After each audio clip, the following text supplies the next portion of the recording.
Welcome to Everyday Life. Thank you for joining our podcast, Conversations Over Coffee. My name is Jen. And I'm Dagda. And we're going to hit you with the explicit content warning right off the bat.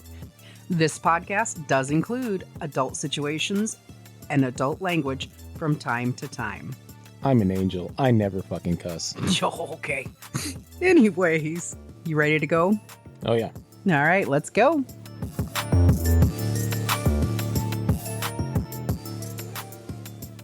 What they do, because like I said, I just seen a little blip of it, and I was just like, I would really love for them to full force come back, because I think they have a good solid, they have enough time left in the series to see Judith have a family. There's enough life left there. And I think Kaylee Fleming is probably the only, like, are they going to keep her as the Judith character? Are they going to find somebody a little bit bigger? Because she's a very tiny person, and she's still, even at 20 years old, she still looks like she's 8. I mean, even the movie she just did with Ryan Reynolds, I think she was like 16 and she looked like 8. On the one hand, she can play young characters, but on the other, you lose a believability for, like, this character is matured, this character is grown up. We have this predisposition in our head when we see somebody who looks much, much younger than they are. Yeah. We have that predisposition that's creepy. So, how you doing today? All right, how's it going? It's going fine. Are you doing okay? Yep. Yeah, Mr. Skinny Mini. You've now officially lost, what, 30-something pounds? Yeah, 30. I think, well, it was saying that I lost 38 pounds, but... Split the difference. Say 35. Pretty close somewhere in there. Yeah. And blood pressure's doing good. Eyesight's doing good as far as you know. My eyesight's getting worse. No. So you need to get that checked out. Yep. Your blood sugar, there's the word I'm looking for. Yep. Blood sugar's doing good? Yep. Nice. Think it's going to be time for you to have some glasses, huh? Fuck you. Hey. I showed you my first white hair today that I found. I was so excited. I was just like, oh, I'm growing up. And then I was like, oh, I'm growing up. But I do feel good about it because everybody else in my family had, some gray and white hairs by the time they were 40. So yeah, like me and baldness. You're not.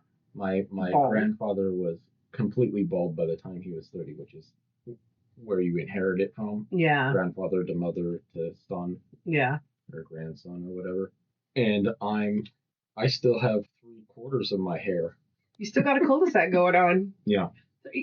Now, you're going to say that's 3/4 of your hair. Maybe half?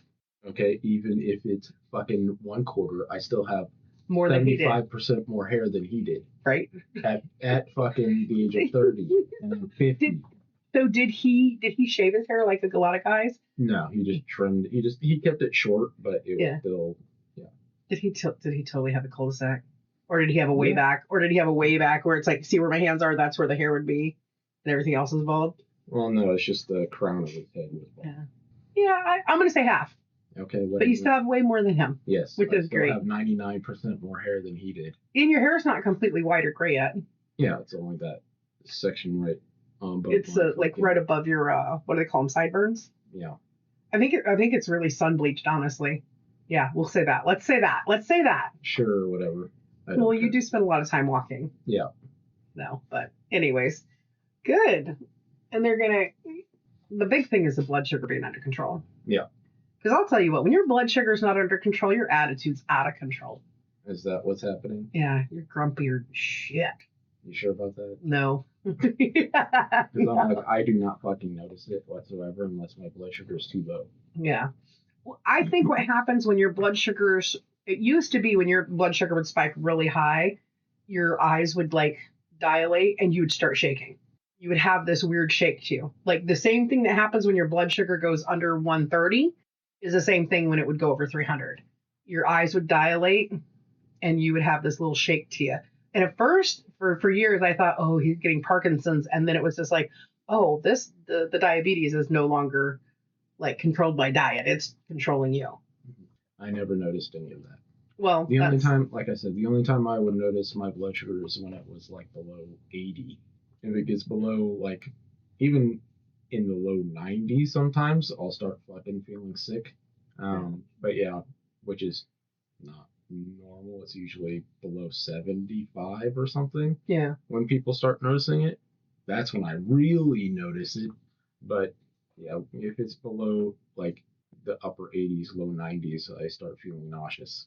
Yeah. Well, what's really weird is a few weeks ago at work, one of my co-managers says, "Hey, our employee seems a little weird today. What's going on?" And I'm like, "Well, what's going on?"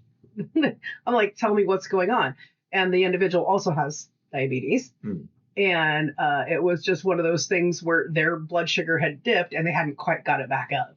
But I'd asked her, I was just like, "Well, what's the person doing?" And she described, seemed very lethargic, like having a hard time concentrating and seemed shaky. And I was just like, "Well, that individual's diabetic. So have we checked on them?" And then it was just like, "Oh shit, I didn't realize." And I'm like, "Well, that's funny because the big boss made sure I knew they were diabetic." So Yeah. I don't know. It's everybody's a little bit different. I just, as long as your Wolf Parkinson White doesn't take over and I have to take you somewhere to get your heart thumped. That's anytime I think of tub thumping, I think of that experience. Tub thumping? Hearing the song tub thumping, I get knocked down. Oh, okay. Like you're the only person I've ever met in this entire world that has all these weird different health things happen to them, and you don't take it, you don't get angry, not outwardly like where you're taking it out on people. I'm sure you do get angry about some of it. Because I mean, especially as young as you were diagnosed with some of it, Yeah. it's not fair and it's not fun that you have to be on these medications. You didn't do fucking anything wrong. It's who your mom mated with, that's their fault. But we can't blame the dead, right? Or we can. But for a while there, I did think that were gonna, have Parkinson's but you take it very well. You don't, the anger's there. I can see it, especially when you're like, "I have to go do this again." And it's just because it's overwhelming. It's time consuming. If you think about all the time you've spent in the last 16 years doing medical appointments to keep this shit under control and reined in and getting better. Yeah. I mean, you could have listened to at least 100 more audibles, 16-hour audibles of that. You've probably spent well over 16,000 hours on appointments. Not even phone calls, just at appointments. Yeah. Anyways, I don't know. Driving to and from or riding the bus to and from appointments. Yeah. I mean, hey, at least your big one in Portland, you got to nap. I didn't, but you got to nap. That was a scary hotel, dude. Yeah, it was kind of funky. It was just, it was creepy. I mean, it was just old. Yeah. And hadn't been renovated since like the 70s or something, maybe the 80s. Like the 50s, maybe.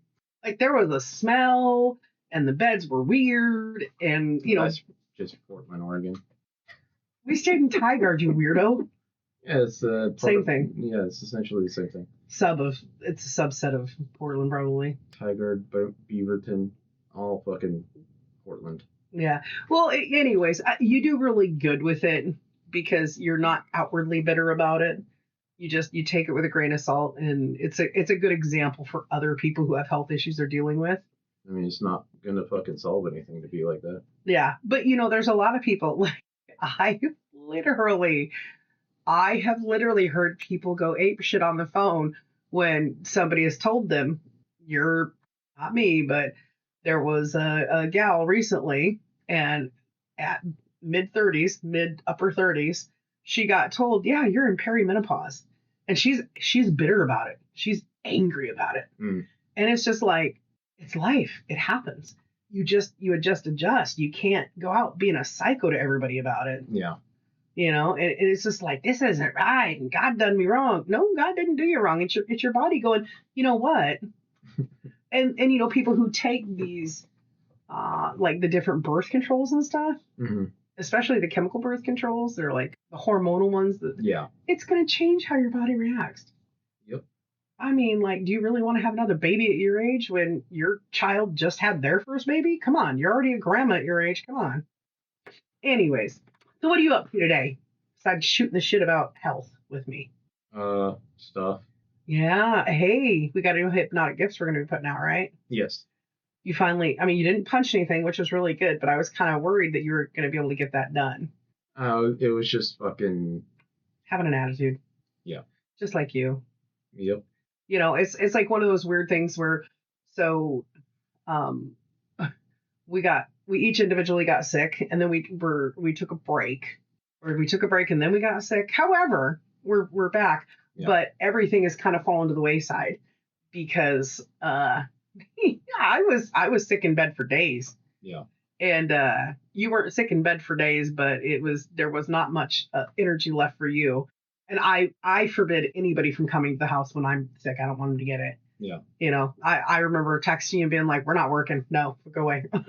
I'm going back to bed. Good night." I'm playing video games. And yeah, and you're so nice. It was just like, "Oh, I hope you feel better." And I already know you're loading your video game and going, "Ha ha." Like, yeah, it was insane. And so we're behind on everything. So hypnotic gifts, which we try to put up. Why? Why? Will we haw? We try. Will we hide? We're hunting rabbits. Exactly. So we're behind on hypnotic gifts. And that's okay because we kind of took a break. But the bad part is I think I forgot to announce it on After Dark. We were taking a vacation. So it's just kind of sitting there like in this pattern of what's going on. And I'm just like, I'm not. People who listen to After Dark listen to conversations. So they already know what's up. Yeah. They don't.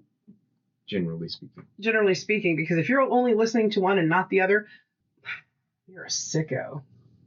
You're a sexually deviant sicko. Well, Dick Deviant's like, gonna get some comeuppance. Yes, Cat Williams. Unfortunately, the primary big dick deviant barely got his comeuppance. Oh, he's getting some more comeuppance. He's getting sued. And it's going to go to trial because there is a male child star. He was a child star when it happened, who apparently can unequivocally prove that the RAPER. Oh, did I miss? He's a rapper. Did he? Apparently, the guy's got unequivocal proof, and so it's not just about the money. It's about they want him to pay. Yeah. And we'll see. Unfortunately, did you see the was it Carmelo Harris? Karmelo Anthony? Yeah. Oh my God. Like, I don't know what to think about that shit. Honestly, like I saw some of the interactions. I think they both were kind of bullying each other, but the parents are worse.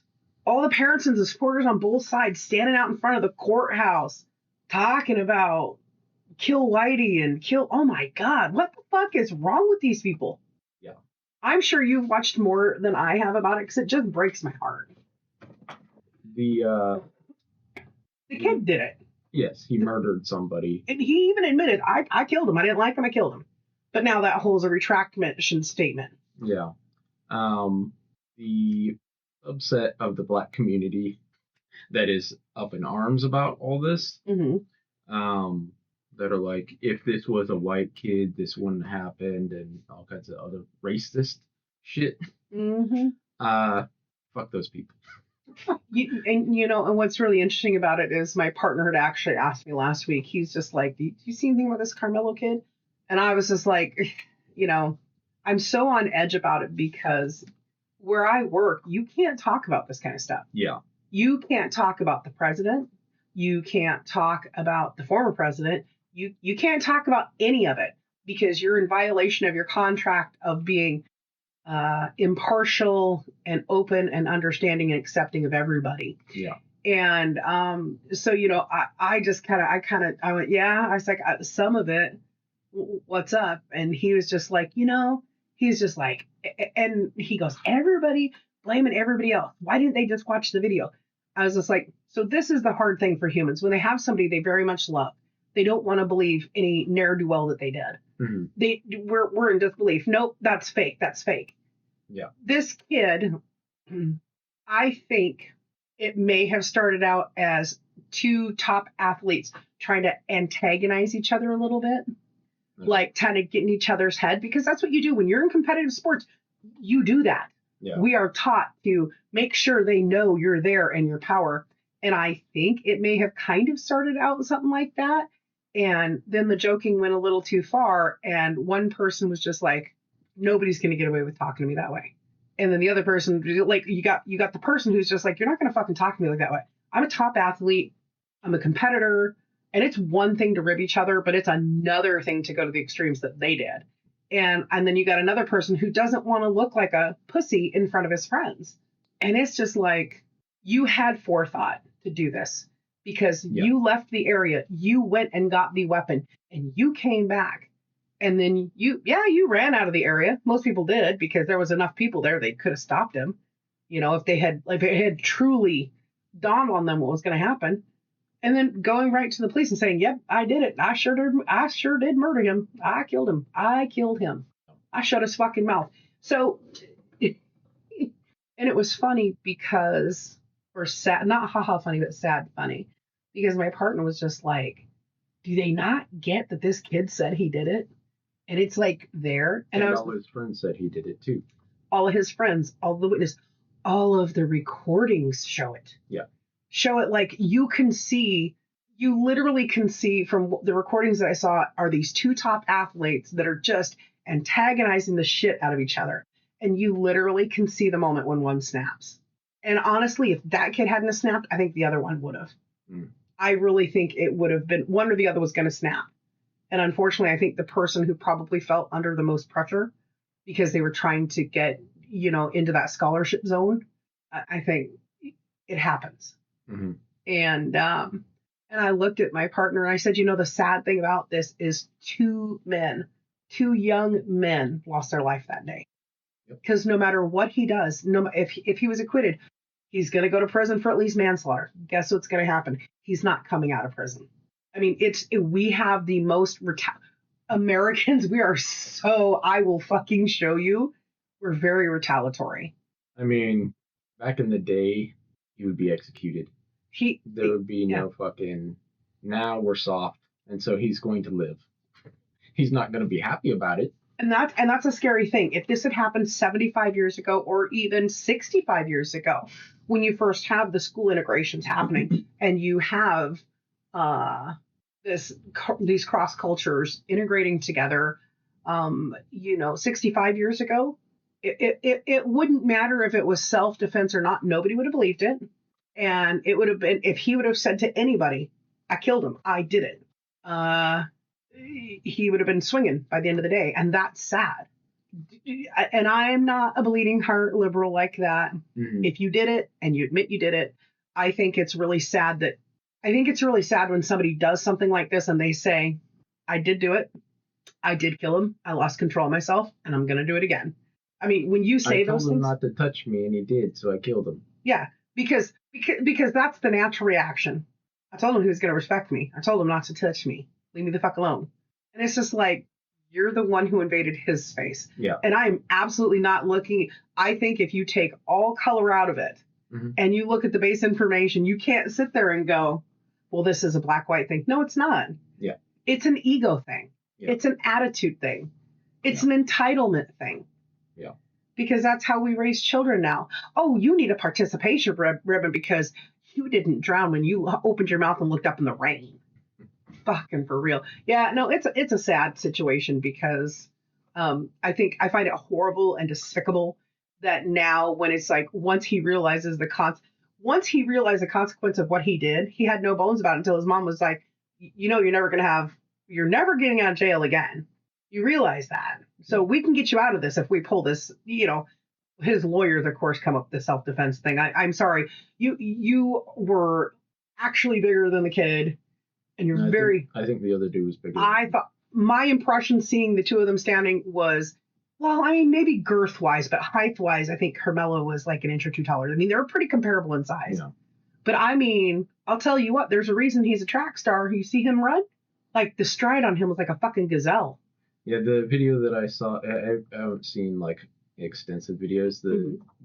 The body cam footage that they recently released was he ran a little bit and then he was walking. Meanwhile, the cop was walking towards him the whole time. And cop caught up with him because he stopped running basically and was just walking. Yeah. And then some other people stopped him. Yeah. It has Asmund Goldman going over it. Yeah, he talked about it a bunch. It's heartbreaking. That's what it is. It's heartbreaking because we're living in a continuous fight or flight of life. And the powers that be want it that way because then you're not paying attention to them being dickheads. Yeah. Well, I mean, this goes back to the conversation about the indumbing has begun. The dumbing of down of society has already started. And, I kind of go back in my head, whether it's too late or not. I really do. But at, 18 years old, instead of being the bigger man, being the bigger person and walking away, like, or, just knocking the kid out and good old right hook serves a purpose. Yeah. I mean, come on.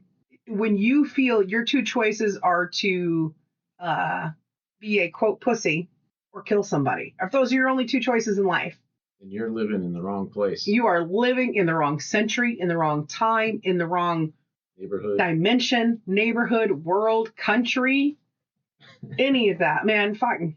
I mean, we're not in England, okay? We're not in England where you get shanked just simply for not For being waxing white. your eyebrows for being white. Yeah, there you go.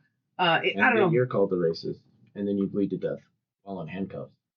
So my point, however, was that so there were no black jurors, and there's a reason for that because all the black people who were called for jury duty said that they would not convict a black person Yeah. because they're fucking morons. They said I would never put another black man in jail. Yeah. And so obviously you can't be a juror if that's your attitude. Mm-hmm. It kind of negates the entire fucking point. So now there's a bunch of these idiots that are out there. I mean, from a strategic standpoint, it's a good thing. Mm-hmm. But from a fucking actual justice and intelligent fucking society standpoint, it's terrible. They're out there being like, oh, don't say these things out loud. It's like, okay, yeah. Mm-hmm. Because now they're basically, my point was that the Puff Daddy fucking outcome is a result Of this type of behavior. of black people being like, I'm not going to convict a black person, Mhm. no matter how fucking obviously wrong they are. And so my worry is that when he gets tried on other stuff, Mhm. the same outcome is going to happen. There's Yeah. going to be a bunch of people who are going to be sucking his dick, basically, and fucking be like, oh no, he can't fucking be wrong. I mean, so Diddy doesn't have more, Mr. Combs doesn't have more money than God. Yeah. But he has more ways to get money than the average American. Yeah. He has friends in high places. He has friends that he has blackmail videos on, supposedly. Yeah. I don't care who you are. Rape is rape. Yeah. Coercion into sexual favors is still coercion and rape. Yep. And I know that this is normally a conversation where we would redact a whole lot. We're not going to do that. Yeah. We're not going to do that because it's not necessary. That just adds to the indumbing. Can you imagine some of the college kids that like really like our music stuff and some of our movie stuff, and one of them's listening to this, to one of the ones where we've redacted or used other terms, and they're making a drinking game out of it because that's what we do anymore. Yeah. So we're not going to do that. It's a really hard place to be because I just watched it's a Michael Jackson documentary. Okay. About his 2003 arrest and trial for child molestation. Mm. And it was really interesting because it's literally an 80-20. 80% of people completely believe he's innocent and they're like, no, there's no way. But the 20% who think he's guilty, they hang on to stuff like, do you remember his song, Billie Jean? Oh, yes. I mean, they are so just convinced. I'm not convinced that he did anything inappropriate with the young kids. Okay. Do I think that he may have had relations with one of his assistants when his assistant turned 19? Yes. And because we spent 15 years working in and around porn, I'm like, I totally get older, younger, but not too young. Mm-hmm. Consenting adult. I totally could see Michael Jackson being somebody who may have experimented with the sexuality. Yeah. Because, he had his dad his whole life until he was like, fucking at least 40, telling him what to do. This is how you will act. This is how you will behave. This is what you do. Until he had his own children, he was living under, he was still following his father's guidelines. So I can imagine that, if you had a dad who beat you and said, you are not bi-curious, you're not this, you're not that, you're a Jackson, and you will behave in this way. Yeah. He already had what we would consider effeminate dance moves nowadays. Back then, we just looked at it. It was totally eclectic. It was totally different. It was artistic. But when you actually look at the way the body form goes, you find it more and more in more feminine type movements. Yeah. The way the hips rock, and all that. But anyways. His general appearance. Yeah. He wasn't quite Prince level of effeminate, but yeah. Well, Prince was very open about his bisexuality at times. Yeah. He preferred women, but, he'd let a dude suck his dick. I'm like, but that's the part of the thing about being Prince, being Bowie, being Jackson, is that you have to have a little bit of enigma to you. You have to leave them guessing, because if everybody just thinks A, B, C, D, that's it about you, you're cutting out a good percentage of. Well, part of their shtick was being androgynous-ish.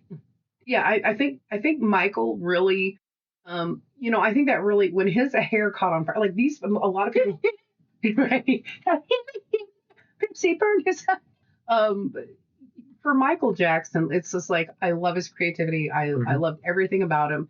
I never thought anything about him being so soft-spoken, because I'm like, dude, if his voice had deepened, we wouldn't have these high notes from him. Yeah. But I never thought anything about it, because it's just like, it's Michael Jackson, Yeah, I always thought he was kind of effeminate. But I think probably part of that was because of his upbringing. Yeah. And him basically being the baby, and that's that was kind of his niche. Right, was always kind of being the little boy. He started performing at 5 years old? Something like that. He was really little when he started performing. He was super cute, and that's just like you when you were little. You were super cute. Yeah, I went way worse though than he did. Oh my god. There's so much behind these different stories. Yeah. Karmelo Anthony, and it breaks my heart that here's this kid who had all the potential in the world to be a world-class Olympian athlete, when you look at some of the videos of his performance stuff and how he can run.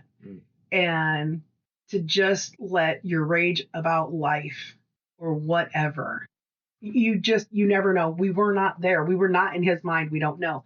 But the fact that his supporters want to sit there, and I literally saw pictures and articles of literally two sides of the fence, completely white, completely black. And on the white side, you got hang 'em high. And on the black side, you got, we see the Klan rises again kind of attitude. And it's just like. I kind of agree with the fucking hang 'em, because I think all murderers should be fucking executed. Oh, God, yeah. As long as it's not like manslaughter. Actual fucking like murder. Yeah. So it would be a extreme saving of money and everybody's fucking time. Like $68,000 a year to provide medical and health care for all these locked up people. And I am a firm believer, and I know it's not right, and I know it's totally not PC or liberal. I'm 100% firm believer of stick them in the worst state, build up the fucking walls, and just keep throwing them in. Let them destroy themselves. Yeah. Because you ain't got a lick of sense to you if you think your way to get through life is to murder and rape people. Yeah, one of the main purposes behind jail has always been remove the problems from society. Because, the rest of society wants to just live their lives.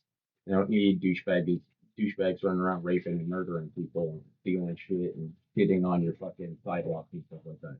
Yeah, we went from being where people committed crimes and they had proper punishments for it. Oh, you stole a cow? Oh, you got to work for free for him for a year to pay for that cow if you can't pay the $500 to that cow or whatever. You have to come every day after your normal job and you've got to reimburse him. and we're watching you, to, oh, you robbed a liquor store and punched an old lady. Okay, well, so we went from these extremes of having equal punishment to where then it was just like, well, these motherfuckers keep doing it. So then we do more punishment, and it's just like, oh, we're going to swing them from a tree. Yeah. Like people do not realize that it is a hard history in the United States where we went from being this country where it was just like, we just want equal retribution. You have to make it square. You got to make it, you got to balance the books, to where it's just like, well, I'm going to make an example of you and of you and of you and of you and of you and everybody. And so then more punishment. And I personally liked how they used to do it in Georgia. They used to do the chain gangs, chain them all together, and they did all the road work. Yeah, I mean, there's problems kind of with all sort of disciplinary actions, I guess. Like, I was thinking about the ancient Greeks. Uh-huh. In ancient Greece, and I believe Rome also, one of the main ways that they dealt with criminals was basically making them slaves. Mm-hmm. Although it was like a temporary thing, it wasn't a permanent thing necessarily. Mm-hmm. So, for instance, if you murdered somebody's son, one of the sort of things that they took into account was that my son is my retirement program, basically. Mm-hmm. Because that's essentially the way it worked forever until we got to modern times. Mm-hmm. Your children were your retirement. And so because you removed my retirement, now Mm-hmm. you need to provide me with my retirement. So they would make them essentially indentured servitude. More or less. I mean, it's a line of that, because it wasn't just a monthly stipend they had to provide. They also had to do the normal things that labor and stuff like that. Yeah, the labor the kid would do. So if they were a farmer or a goat herder or whatever, you're the one who's going to have to do those things beyond. Plus, you have to pay your stipend every month. And of course, one of the problems with that, though, is that there's always going to be somebody who abuses the system. Mm-hmm. So then all of a sudden, the person who should have worked for 20 years as a servant mm-hmm. now becomes a slave for life, and their children are slaves for life because somebody fucked with the system. Yeah. Right? And that is not cool. The idea of having somebody repaying you by labor is not that bad. Yeah. But then having their children become slaves and shit like that, and their children become slaves because of this is fucking... It's ridiculous. Yeah. And I know a lot of that has to do with the fact of if it is deemed that, so say somebody, say you had gotten into a bar fight with somebody and you ended up breaking his neck. So it was the only way to save your own life. So that's manslaughter. So you might get sentenced to, you took away his retirement, so you might get sentenced to 20 years labor and 20 years stipend. Mm-hmm. But if you die in that time, there's still payment due. Yeah. And it's one of those things where... Now my children have to pay it. Yeah, and they don't just say, oh, he did it for 17 years, there's 3 years left. No. You have to do the whole 20 years. I got to have all 20 years at once. Yeah. And it just becomes this reciprocating cycle of bullshit. Yeah. Because so many people want to use so many people to get ahead. It's like, listen, if Donald J. Trump wants to send me a check for all the taxes I've ever paid in my entirety in life as a good citizen who... I'm not out committing crimes and I'm paying please send it to me. I will happily take it, because I'm sure in my lifetime I've probably paid almost $1 million in taxes between my local taxes and my federal taxes. Yeah. But don't sit there and say I had missed my taxes one year and it was $400. Don't sit there and tell me, well, it compounds every month, it doubles until you pay it. Yeah. No, that's just you trying to get one over on me. Yeah. But yeah, no, the Karmelo Anthony thing, it's just, the whole thing's sad. It breaks my heart. My partner and I don't talk politics, and we definitely don't talk much about current events, because you and I, even though we have our middle ground's the same, mm-hmm. but our outliers are kind of different. I am more tenderhearted, and I don't know how many times you're like, slap you with the back of my hand, pay attention to what you're thinking. I'm a little more tenderhearted. Yeah. You're not. No. You're like, fuck them, Cthulhu, take care of this shit.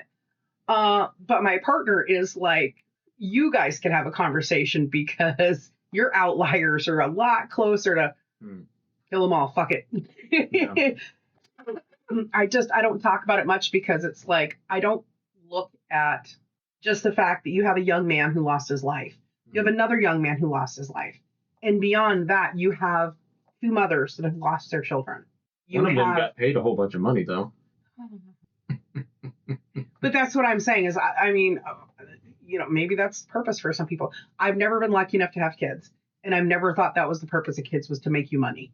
I've always thought the idea of having a child was so you have a companion as you go through life. Mommy. Hi, Mommy. Hi, Mommy.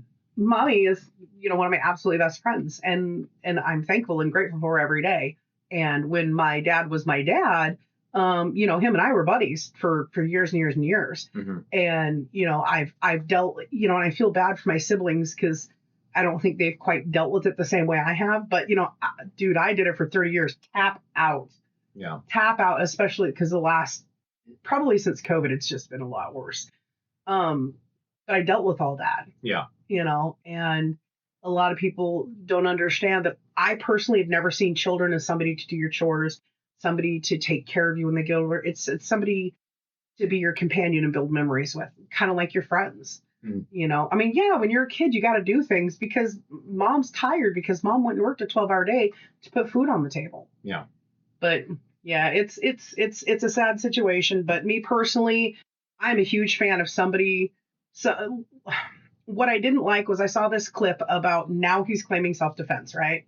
Yeah. So I saw this little clip of now he's claiming self-defense, and he's like, yeah, I'm totally, I was defending myself. I didn't have a problem with him saying that. It was the smirk behind it. Mm. And it was the audio clip that somebody caught, and he's just like, I'll tell him whatever because I'm not going to jail for life over that asshole kind of thing. And it's just like, dude, come on. Yeah. I don't know. I mean, I feel bad for both the parents. Yeah, I mean, both of their lives just got fucked because of one person's fucking choices. Yeah. Although, from the very beginning, the Karmelo's family kind of treated this like a circus. Oh. His father? Yeah. Although part of it was not necessarily it was influence from their preacher. Yeah. Because he basically wanted to be a new Jesse Jackson or some shit. Oh gosh. And so, like, they did the crowdfunding and stuff for their legal defense, and then they spent all that money on other shit. Like, they bought a car, a really nice car, an Escalade. Ooh. And then they moved into a new house and stuff. And so they ended up having a public defender. They got almost $1 million, and they still used a public defender because the money they got for their defense was to better their lives because their son decided to kill somebody. They knew he was going to go to prison, probably be executed. It's Texas. I mean, he's probably going to get executed. I don't think so. I think he's actually just going to serve time. I don't think they've gave a sentence yet. I think it comes after the fourth or fifth, 4 or 5 weeks after. Yeah, I thought he got 35 years. Maybe. I don't know. To be served. I literally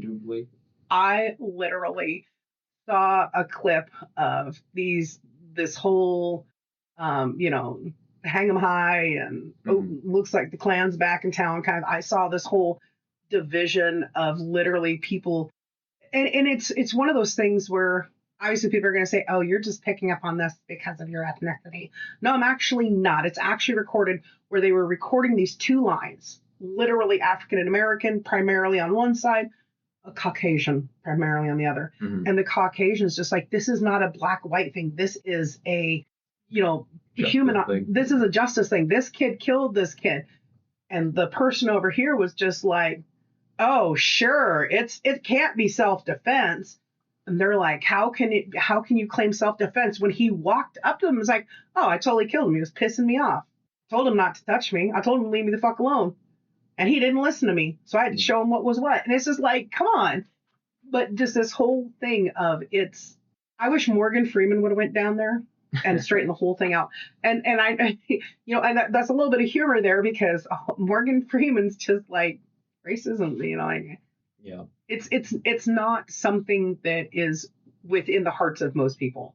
It makes me wonder how much of that subsect of the community is just unaware of what actually happened, and has been like I guess, bamboozled by the fucking some people who are trying to make this a political issue when it isn't really. And how many of them know and believe Yeah. what they're fucking saying, It's and how many of them are intentionally, basically the bamboozlers, how many of them are intentionally fucking misinterpreting things for their own purposes. I can guarantee you've got all these people going, showing this video around, going, no, wait, now pause here. You see this? You see how his eyebrow raises? He was getting ready to lunge. That's why he had to jab him. And then his other eyebrow raised, and it wasn't surprise. It was because he was getting ready to hit him back. He jabbed him again. The instigators of violence, the perpetuators of violence, the perpetuators of idiocracy, need to be put on trial and do some hard labor. Because if you think about the rabbinicism used to be so much different when the people who went to jail had to do hard labor. Recidivism? Recidivism. I always say the word backwards. Completely different, because people go out and do fucking, like I said, I love Georgia. It's fucking hot and muggy. And they made these people work on the fucking roads. It was like, oh, you stubbed your toe yesterday because you're only got a 4 foot between you and Claude. Well, guess what? Yeah. Claude did his job. Ain't my fucking problem. Do your work. Shut the fuck up. Because if you don't have a fair punishment, if you don't have a reasonable punishment, that's going to make people think about, oof, man, I don't want to drink and drive again because fuck, I got to go fucking do 6 years in the pen, bending over for Big Billy Bob. Ugh. You have to have things that make people stop and think. I mean, I know personally that I probably would have done a lot of bad things if I weren't more concerned about not going to jail than I am about doing bad things to certain people. Here's the difference between our generation and many other generations. Our generation, we were thrown outside to the fucking wolves. Yeah. Make sure you're home by dark. By the time that street light comes on, your ass better be in or you're going to get your ass beat. Yeah. Many other generations, people are just overwhelmed and they're like, it's just easier to sit them down in front of a TV. Yeah. There are lots of people I have met in this life from other generations that can sit there and sing that. Tell me how you get down to Sesame Street. You know, their ABCs and their 1, 2, 3s. They can't count past 12. Yeah. They can't add past 10. Math is racist. Right. And if this one actually breaks my heart because I just heard this recently, and that is, when you're growing up poor and you are only able to eat one meal a day, when you would try to sneak a snack, you'd get punched in the face. So it still sits with me at almost 30 years old. It still sits with this individual. It's why they only eat one meal a day. And if their child says, parent, because I'm not going to reveal, Daddy, I'm hungry. Mommy, I'm hungry. Daddy, I'm hungry. This person will give up their meal for the day. But if they've had one bite of it, they've had a meal. And they're afraid their parent, even at their age, if their parent hears about it, is going to punch them in the face. Oh, wow. And it breaks my heart because we have literally taught what's supposed to be our future. Jack shit. Jack shit. It's the 80-20. It's Pareto's law. It's always the Pareto's law. It's always going to be that. 80% of Gen X kids, they're fucking tough. But because they were raised tough, they're like, oh, I don't want my kid to feel like that. But then you got the other 20% of them, they're like, ew, daddy, put the fish on the hook for me and buy me a Big Mac. Eee. And daddy just went, okay, well, no problem. You have all these other little social issues. Absentee father. Oh, well, I hate to be that cold-hearted about it. I'm angry because I grew up without my dad. Really? Because I have a best friend who lost his mom at 5 years old, and you don't see him walking around punching bitches in the face. You're all whores. You're all whore. I don't know. The indumbing has begun. It really did. And I don't know. I don't know. That whole Karmelo Anthony situation. And it's just like, and it's funny because I can't remember the other kid's name because I keep getting slammed with anytime. Yeah, say his name. It's like Wilson is his last name or something like that. I don't know. I don't know. Like for fun, it's funny. I want to say Casey Wilson, but I don't think that's right. No. But I feel horrible because this kid is now infamous because he's a legend to people his age because He was a badass. He walked in, he shut that motherfucker up, and he walked out. And he owned it. He was so pimp. And this is not something I'm quoting from an African American community. This is actually a clip I fucking saw on Facebook of white people. He's so gangster. He is so badass. He's so hot. He just walked in there and he put that boy in his place and showed him what was what. Ooh, I want to have his babies. Listen, Cinderella, you want to have his babies? I'll tell you what, he'll fucking choke you out by the first time you say, ooh, daddy, you don't make enough money. Sorry, I hate stupid people. I just want to punch them all. I hope Asmongold just tears his ass apart online. Does, yeah. I mean, really. And I hope he really shows some of these video clips of the supporters that are just like, oh, yeah, no, he was under duress. He had to say that he was scared because it was a white sheriff or whatever the excuses as to why all of a sudden he was claiming self-defense. Yeah. I mean, the cop was extremely calm and fucking soft with the dude when he arrested him. He wasn't yelling or anything like that. He's just like, okay, put your hands behind your back. We're going to have to hold you for a bit. Because at that point, the cop didn't know exactly what was going on. Yeah. So he was doing exactly what he should have done, provided the suspect was behaving themselves, right? And he was, I mean, he choked up a little bit when he first said that I told him not to touch me, and he did, and I showed him, basically. And then after that, it was more calm, what he was saying. But yeah. Yeah, and then you see stuff now, several months later, a year later, whatever, and he's cocky about it. I told him not to touch me. Yeah. I saw him standing behind a lawyer guy, and he was just like, I was in fear for my life. And that's literally, look at my face. I was in fear for my life. That tone, that dismissive attitude. The eye rolling. And the smirk on his face. And it was just like, I don't know. It's why I don't want to do jury duty, because there are certain things I'm very black and white about. Mm-hmm. And my partner still thinks I'm a DL psycho. Yeah. I'm like, no, I'm a socio. It's okay. I know the difference. I don't fucking care. But it's really hard for me when you do these studies and you watch this and there's all these little warning signs. And it's just like, dude, you don't care. Mm-hmm. You got your 15 minutes of fame. You don't care. You set mama and dad up for life too. And you just don't care. You're going to be out with plenty of time to still have a family and live a life. This guy never will. Yeah. I mean, if I had truly seen any videos where it was anything besides, like I said, what I think started out as kind of just egos trying to get in each other's heads. Mm-hmm. If I'd seen anything else, I'd have been like, you know me. I would be like, fucker got what he deserved. But I didn't feel like that. I just feel like it was unnecessary. It was like unnecessary roughness. I agree with the initial assessment that people thought he was coming over there to try to get in their heads and try to figure out what their game plan was. Because the first time the news broke, it was, Texas, track star stabs another in self-defense, trying to get some clearing and was bullied by all these boys, blah, blah, blah, blah. It was like, none of anything you're saying is making sense. And then you see the video and it's like, are you fucking kidding me? Yeah. Like, you left your team and you went over to your biggest competitor and you were antagonizing them. Yeah. That's the way it looks to me anyways. And I'm a dum-dum. So, whatever. So I don't know. I just, he went someplace where he didn't need to be. He stayed there after he was asked to leave. Mm-hmm. Several times very politely. And then he got in verbal altercation and stabbed somebody. Yeah. When he could have left at any time. Yeah. I'm like, there's something behind it. Yeah. And, it's just like, I don't know. I'm not a vindictive person per se. Sometimes I'm a petty penny, but not much. And all I think is, I hope you drop the soap in the shower once. Just once. I hope you drop the soap. Because you're fucked. Yeah.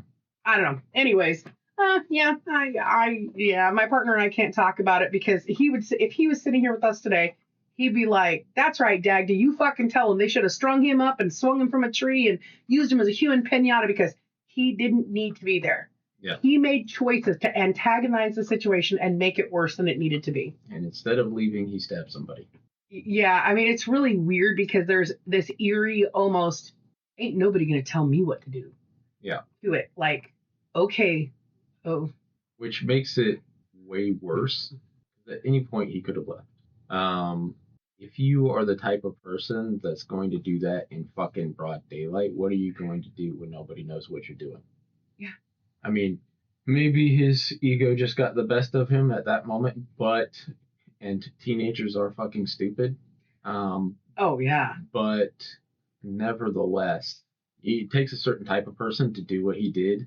Yeah. Because the overwhelming majority of people are, even if they say they're going to kill somebody, are actually unwilling to kill another human being, actually unwilling to intentionally harm another person in any serious way. It's like a really high percentage of people. Yeah.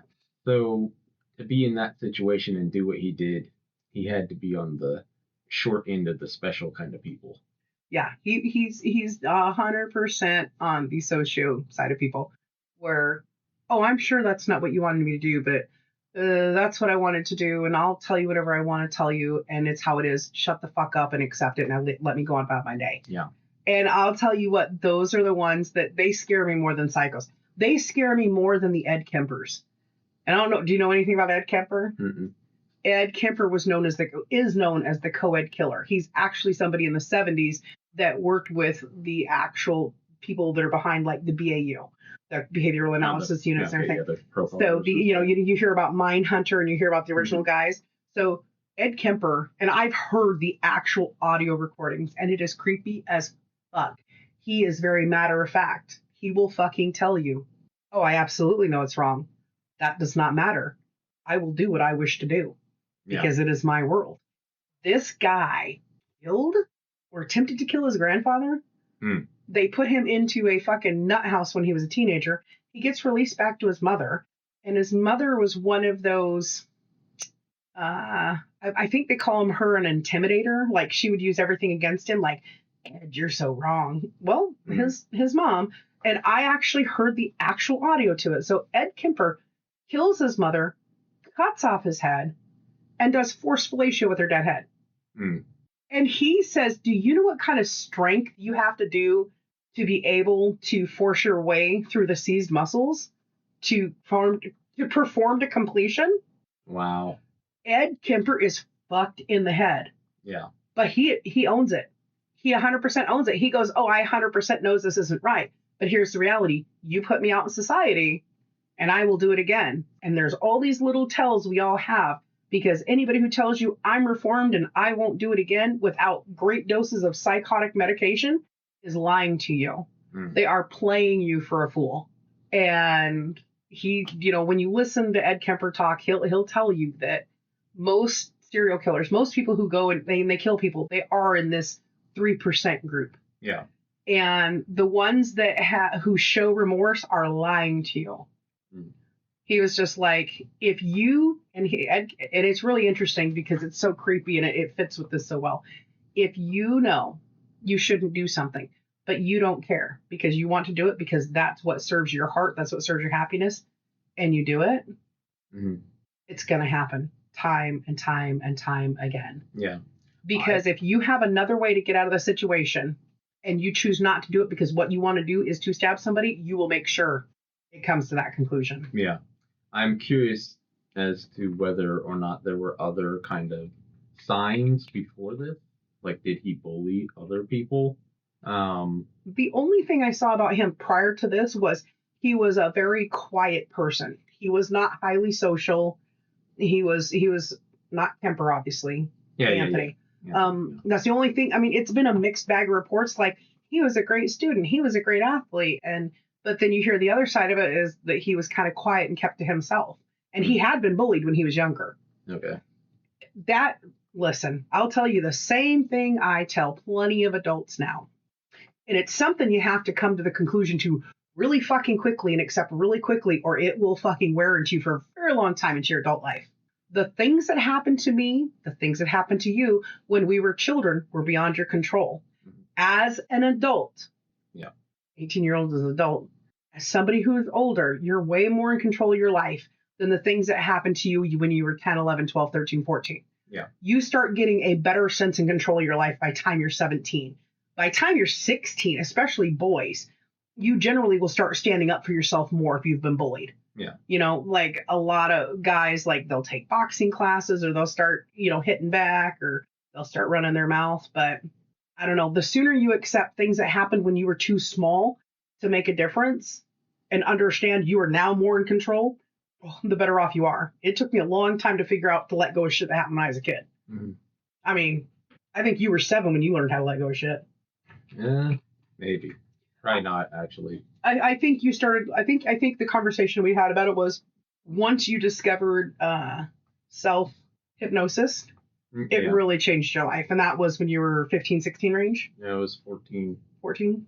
So again, you're right in that range of coming out of being bullied or being a bullier into, okay, I'm starting to grow into adulthood and start thinking for myself. Yeah. And I can, and it's so true. You are so way more in control of yourself once you think about it. Yeah. I don't know. He's guilty. He did it. I'm sorry for anybody who thinks it was self-defense. It was not. Yeah. Not even close. Not self-defense would have been when 5 of them jumped off and he had He-Man strength and just started stabbing them all. Yeah. Not targeting one individual and continuing to target one individual. Yeah. Because that's the thing that like people aren't thinking in this whole equation. There was a group of people around him. Yeah. Trying to stop it, and he kept going after one kid. Yeah. Are you kidding me? If I was being bullied or whatever, first of all, if I could get out of the situation, I'd get out of the situation. I wouldn't come back to the situation with a weapon and be like, go ahead and make me, motherfucker. Yeah. No. Guilty. This is why I can't serve on a jury. My biggest fear of doing jury duty is I'm going to go and I'm going to see somebody who's stolen from one of the retail jobs I've had, and I'm just going to look right. I'm going to go guilty. Nope. Shut the fuck up. Guilty. I think I could still be impartial. I can't. Even if I, like, if there was somebody, because here's the thing. I'm more interested in justice being served necessarily than like getting revenge or whatever. If I want to get revenge, I will do that personally. I don't need the fucking system to do it for me. Yeah. And so like if I see somebody that I know stole from my job, let's say. Okay. And there was a court case with them in it, and I was going to be a jury member, but it was something completely unrelated. Mm-hmm. And the evidence came out and showed that they weren't guilty of this particular thing, I would have no problem saying they're not guilty of this particular thing. I would point that out. Yeah. I mean, but I would say in this instance, it's not their fault. They didn't do this. Yeah. That doesn't mean that they're not a piece of shit and I don't fucking hate them. However, I'm more interested in people being exonerated for things that they did not do. Yeah, that's fair. Than I am seeing them punished, especially if it's something that they didn't do. Yeah. Because that's just not right for anybody. It's not. I agree. I have that ability to look at those facets and everything, but I also know me that I would be praying the whole time, even though I do have that ability to be impartial and be like, let's get to the truth of the matter, because I don't want you going to jail if you didn't do this. Yeah. That's not fair. I would rather see you've already been in county jail for 9 months, because I think it's 9 months to a year before you can get into the courts for the most part. Yeah, depending on what the offense is. Yeah. And I'm like, you've had time to clean up and sober up and all of that, and you're on this momentum, and if you didn't do these things, you need to be given this opportunity to restart your life. But if it was shoplifting, like it's so stupid. Shoplifting in our state, it has to be like over $1,000 for it to be. And it's just like, and there's so many arguments, like when people steal from thrift shops or, this, that, or the other. And it's like the reason why it's not more of a punishable offense, like, with community service. Since COVID, we don't do community service anymore. Hence why we look like a big trash can everywhere. Yeah. If I'll be very specific. If I went into a trial and they were like, this person was part of a shoplifting ring that hit Nordstrom's and Macy's and everything else for more than $1,000 a day, if it was somebody that I had seen stealing at any jobs, I would be the first motherfucker to stand up and go, guilty, bitch. I saw you steal that dress and those 2 pairs of Nikes. Guilty, guilty, guilty. And it's not because I don't think that we can be fair and impartial. It's because I've seen time and time and time again, whether it's from the local police or the local community, where it's like, well, they're a drug addict who lives in a tent down the street, and they're really, I mean, it's your own fault if they stole your $300 bike because you forgot to lock it one day while you ran in the house to go take a crap instead of shitting your pants in public. So really, it's your fault. It was a crime of opportunity, and you gave them the opportunity, and don't you got to feel bad because their mother was an alcoholic, so they thought that's every excuse in the fucking book except for they decided to sit up one day and start being accountable for their lives. Yeah. And I have a problem with that. We've talked about accountability before. It is a hot button for me. One of my co-managers and I were speaking about an employee that we're having some challenges with, and I'm listening to everything that every one of the co-managers and big managers have to say about it. And I've looked at them and said, I agree with these points about this employee. However, when I've spoken to him, he has 1,000% been accountable. He has looked me dead in the face and said, I'm accountable for not doing anything today because I'm angry and I don't know how to get past that. I tried to talk to co-manager A and co-manager B and co-manager C and big manager D. And it didn't matter because nobody would take the time to listen to what I'm saying. And so I'm angry. Mm. And it's just like, to me, when somebody tells me I have fucked up and this is why, and I don't know how to get past it, you either de-escalate the situation and teach them how to be better, or you pile onto it. Yeah. And I have told my big boss 100 times, I'm like, I don't have a problem having a conversation with somebody when they've done something wrong. I said, having a bad day, I'm not just going to assume they're lazy. I can spot lazy from a fucking mile away. Mm-hmm. The people who I see put in the work and the effort to be better, I want to do better. Mm-hmm. I am a positive reinforcer. I have a gal who does one very specific thing, and she's not very fast at her job, but she's fucking accurate.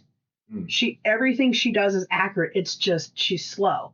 And I don't sit there and I don't get caught up in quantity. I look at quality. Okay.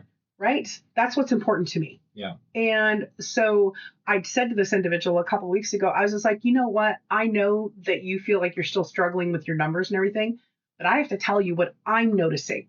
Yes, you're only 10% faster, putting out 10% more than you did when you first started. I get that. That's not a lot.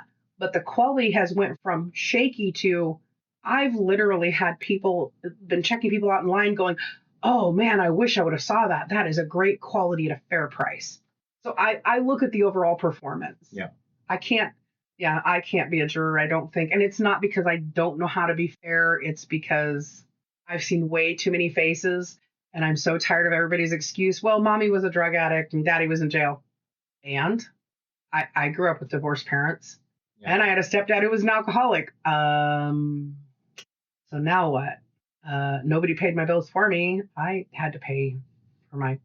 One of the problems we have is that for at least one generation, probably two, maybe even three generations, we've not properly taught people on how to properly behave in public. Yeah. For one thing. How to take accountability. And for the most part, that needs to be instilled in you when you're very young. Yes. Like 7 or 8, I think, is the kind of the cap of I think 9 is your cutoff for teaching people how to navigate their moral compass. Yeah, and if you don't, then there are going to be problems. They're going to have problems, and they're going to be problems for the rest of their life. Yep. The chances of them correcting is very small. And so we've basically failed as a society. Yes. All of these people. Mm-hmm. Now, at the end of the day, they still need to take responsibility for their actions. Oh, yeah. And it's more or less a choice that you get to make every fucking time you do something, whether or not you're going to take responsibility for what you just did or what you didn't just do. Yeah. But the sort of inclination of people is to do whatever they learned when they were young. Mm-hmm. And so it can be difficult to adapt, let's say, Oh yeah. as adults, but it's not impossible, and it's a choice that you basically everybody has to make for themselves. Yeah. The problem is, however, is that um, you should have been taught that it's a choice you have to make for yourself, but at a certain point, that choice is going to be taken away from you Yep. if you prove over and over again that you can't be trusted to fucking do the right thing. Yeah. What's it called? Like helicopter parents, and then there's all these different kind of parenting styles, and it's just like Will Smith, Jada Pinkett Smith, you ruined it for everybody, okay? Being like, my child since the age of 6 has been able to make their own choices. I don't care. They're deciding for themselves. I'm going to ask my 5-year-old brother I should pay the IRS or not. It is about it is about teaching people to be accountable. And again, 80% of Gen Xers are very much like us. They're smart asses. They pay their. Have I had help over my lifetime? Have I been given opportunities that are maybe not? They're not the opportunities I would want, but they're the opportunities that suit me, like my housing situation or whatever. Absolutely. And am I appreciative of it? Yes. Yeah. And it's just like, I'm not going to say it every fucking day of the week for the rest of my life. You know, I say it enough. You know what I'm saying? But it's like, you can't be going, what's that old song? What about me? It isn't fair. I've had enough and I want my share. Can't you see? You can't have that. You have to be willing to compromise. You have to be able to, you can't go, oh, you have this opportunity for me, but I have to pay for it, even though A, B, C, D, E, F, G, whatever your excuses. Like, look, you take your opportunities, you weigh your factors, and you have to be accountable. Yeah. I think we even have an episode about accountability that didn't make it to air because I was raging. I was raging. And it's what's astounding to me. What is astounding to me is my manager and one of my co-managers is very much older than me. Mm-hmm. A little bit and then much more. Mm-hmm. And then one of my other co-managers is right around my age and another one is younger than me. Mm-hmm. And what astounds me is all of them have been doing retail for decades. Well, 1 decade for the youngest, upwards of 4 decades for the oldest. Okay. And it astounds me. The first time we all had a meeting together and the big boss said, I don't know who's doing this. And I just raised my hand and she goes, oh, you have a question? And I went, oh, that was me. Mm-hmm. I just kind of did what I did in my old shop because nobody instructed me otherwise. I apologize if that was wrong. Tell me how to correct it. And all 3 of my other co-managers, their jaws dropped and they went, what? And I was just like, I told you during my interview, I will hold myself accountable. You don't have to backdoor it or sneak around the bush. If you think I did it, I'll fucking tell you if I did it. Yeah. I said, you will never find me be that person being like, oh, nobody witnessed anything, so I don't know. Fuck that. Yeah.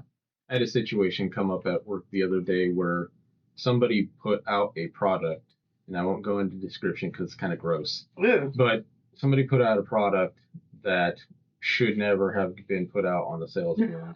Okay. Given the condition it was in. Mm-hmm. And when they did, they put one of my labels on it. Mm. And one of the managers left it on my table with my name on it. Mm-hmm. And I'm like, what the fuck is this? Mm-hmm. And then they came and asked me, well, first somebody else asked me, and I was like, absolutely not. I would never have put that out. First of all, I don't think I would put that type of item out to begin with, let alone one in that condition. Mm-hmm. And so anyway, then the manager came over and I was telling my coworkers before she asked me this, I was like, I will fucking kick somebody's ass over this. Because there's no fucking way. Mm-hmm. But anyway, she came over and she asked me, she's like, did you put this out? And I was absolutely not. Mm-hmm. Just like that. And I'm like, I'm not fucking joking around about this at all. Mm-hmm. There's no fucking way I put that out. And she's like, well, it has your label on it. And I was like, well, somebody took my sticker and put on there because I would never fucking put this out. And then later on, somebody else put another one of those items on my table. Mm-hmm. Although this one was brand new, still in the fucking package that it comes in. Mm-hmm. And I'm looking at it like, you motherfucker. Yeah. Did anybody admit? I think, well, there were a couple of people that said maybe I did it. You know, maybe they did it. But nobody was like, oh, yeah, I remember putting that. Yeah. Well, yeah, it's really interesting because the other thing that happens in your industry is it might be something that you had put out in the morning, Let me tell you what, from the time your doors open to the time your doors close, you have people coming in, moving tags around all fucking day long. Yeah. I literally at my shop, I had an employee come up to me and go, I think this is wrong. And I'm like, what? And she goes, isn't this sporting equipment? I'm yeah. And she goes, look at the label. I was like, well, the price is right, but there's something wrong with the label. And she was like, yeah, it says toys on it. I was just like, oh, good catch. I mean, sometimes I will fucking put the wrong labels on stuff. Yeah. Because I have like my label, I pre-print out my labels. Yeah. And then I put them in their category and then by price. And like it starts at the lowest price and the back side of it is the highest price because the lower prices are the ones I use the most. Mm-hmm. And so they're like $3, $3, $3, $3, each of different categories, but they're all $3 in the front. Yeah. Right? And so sometimes I'll grab the wrong one. Yeah. And sometimes I won't catch it. Mm-hmm. And so it'll be put out like that. That happens sometimes. Or sometimes I'll catch it and they'll be like, fuck, now I gotta fucking reprice all these. Or relabel them all. So that happens sometimes. Yeah. And then there are a bunch of in where I work, there are a bunch of things that are like, okay, well, realistically, this is electronics, but it's also housewares, and it also could be considered hardware. Mm-hmm. It can fit in all three of those categories. Yeah. Or also, this is a toy, but it's also a hardware item. Mm-hmm. And so sometimes there's confusion as to what category it actually should go into. Yeah. And so then you just choose one and put a label on it. Yeah. And the funny thing is, too, is that we have quotas. We have an overall quota, but we also have a quota for each individual subcategory. Mm-hmm. And so if you're concerned about that, which most people aren't, occasionally I am, because they'll put out a list of, okay, we've made the quotas in these categories, so I will focus on the categories that we haven't made the quotas yet. Yeah. Although most people don't bother with that, but I do, which to my own detriment, because then I don't meet my quota for the day because I'm focused on the specific trying to find the specific one. Yeah. And ignoring the others for the most part. Yeah. But yeah. Yeah, it's crazy. It's crazy. And I know we got to wrap up because we don't give a shit about being long-winded. Like, fuck off, who cares? But Karmelo Anthony, he was found guilty. Yep. He was definitely guilty. Yep. The video showed he's guilty. Making excuses because you don't want something to be true is not being true. Yeah. It's not true to the victim. It's not true to either family. Yeah. It's literally just trying to write this narrative to make an excuse for your poor decisions or your poor behavior. Yeah. So shame on you if you're supporting that. Also, shame on his parents. Yeah. Because part of the reason he's in this situation is undoubtedly his parents. Yeah. I mean, he made the choice, so it's ultimately his fault. However, his parents should have taught him better. Well, and what's so wild to me is that they used a GoFundMe that was supposed to go for this defense, and then they used it for personal gain, which, by the way, just in case they're not aware, they actually can be sued for that because the rules and restrictions for GoFundMe is when you use a GoFundMe, it is the funds are going to be used for that, and you are willing to provide a receipt to the people who are basically paying for it. Yeah. So, good luck, Chuck, on that one. Oh, man, I kind of wish that I had fucking donated so that I could sue them now. I know, right? I don't know. Accountability, we've got the endowing happening. We've got a lack of accountability. It's crazy and it's insane. And my heart goes out because, like, bro, that's like a tough thing. But anyways, it is a day. And I'm glad Asmongold is just reaming him for it. Yeah. And I hope he continues to do so. Yeah. Heartily. And again, Karmelo, how about you drop some soap once in a while? I bet you'll have fun. And no lube. No lube. Spit on it, they said. It won't be so bad, they said. They lied. Good day. Later. Okay, everybody. That's all the time we have for today. So I want to thank you for stopping by to enjoy the conversation.